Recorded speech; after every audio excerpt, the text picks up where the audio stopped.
Assalamualaikum warahmatullahi wabarakatuh. Selamat pagi anak-anak. Sebelum memulai pelajaran, ada baiknya ketua kelas untuk memimpin doa terlebih dahulu. Baik, Ahmad. Sebenarnya siap, ya? Doa mulai. Doa selesai. Ada yang tidak hadir? Hadir semua, Pak. Baik, Pak. Dulu. Pertama, Irgan. Dua. Wan. Dua.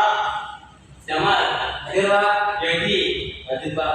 Aisyah. Hadir, Pak. Nadia. Hadir, Pak. Oh, hadir semua. Bagus, bagus. Baiklah, sebelum mulai pelajaran, ada pertanyaan yang akan bertanya kepada Wan.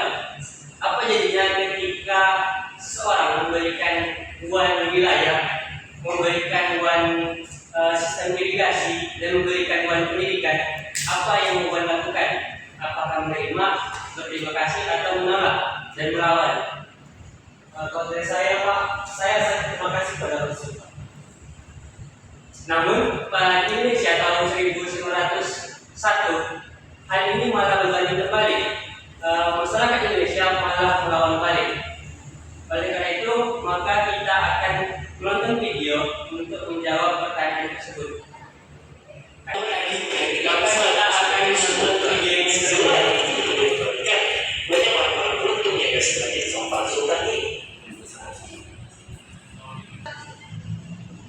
Tadi anak-anak telah melihat video YouTube tentang si kaya dan si miskin.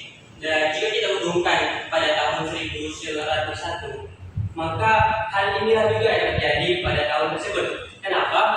Pada masa itu, kaum priai atau kaum bangsawan itu sangat jauh jumlahnya dari kaum rakyat jelata, di mana kaum priai itu dapat menikmati fasilitas politik etis seperti pendidikan, sistem irigasi, dan transmigrasi. Sedangkan rakyat jelata, mereka hanya mendapatkan ampasnya saja atau mereka tidak mendapatkan sepenuhnya.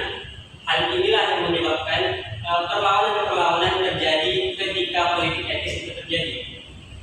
Setelah kita lanjut ini, Bapak akan membagi kalian ke dalam 3 kelompok, yang dimana kelompok 1 akan membahas tentang pendidikan, kelompok 2 membahas tentang migrasi, kelompok 3 akan membahas tentang irigasi. Silahkan dibuat kelompoknya terlebih dahulu.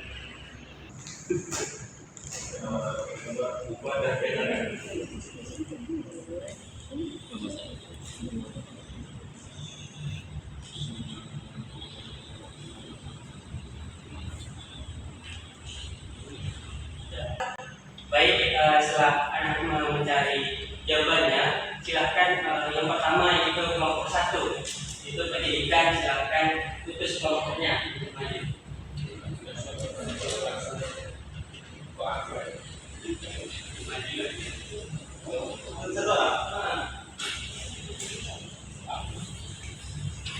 Ya, saya berpindah dari kelompok 1 ingin menjelaskan tentang pendidikan.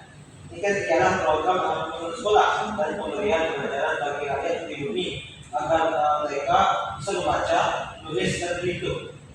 Belajar program ini karena butuh tenaga administrasi rendahan yang bisa dibayar murah. Namun ini menjadi bumerang bagi mereka.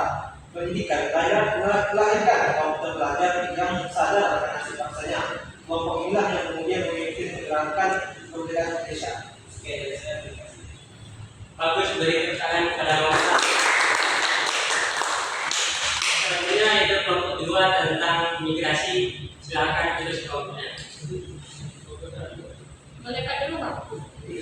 Banyak kami dari kelompok 2 menjelaskan yang menjelaskan migrasi, di mana program pemindahan kedudukan dari Pulau Jawa yang pada ke pulau lain yang masih dalam penduduknya seperti Sumatera untuk pemberantasan. Fakta dari lapangan menunjukkan program ini digunakan untuk memenuhi kebutuhan tenaga kerja murah, bumi, perkebunan, tembakau, dan karet dan di luar Jawa. Sehingga para pekerja seringkali praktik menjadi kuli kontrak dengan upah rendah atau aturan yang tidak.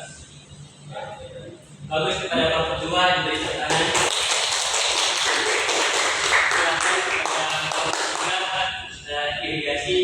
terus kelompoknya maju ke depan.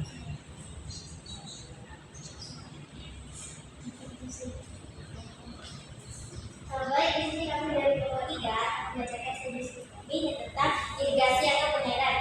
Irigasi ini merupakan program pembangunan saluran air, waduk dan bendungan untuk mengairi sawah-sawah penduduk agar hasil pertanian meningkat.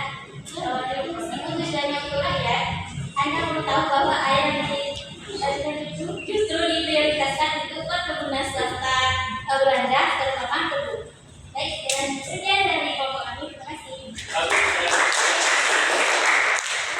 Dari pernyataan kelompok tadi kita bisa lihat bahwa politik etis atau politik balas budi, walaupun itu merupakan bentuk kebaikan Belanda atau balas budi Belanda terhadap masyarakat Hindia Belanda, namun hal ini malah dimanfaatkan oleh Belanda untuk mendapatkan keuntungan yang mereka sendiri. Hal inilah menyebabkan terjadinya perlawanan-perlawanan dari lawan kita seperti organisasi Budi Utomo atau Industri Party dan sebagainya. Maka hal inilah yang menyebabkan walaupun Indonesia diberikan sistem politik etis, namun mereka masih melakukan perlawanan terhadap hal ini.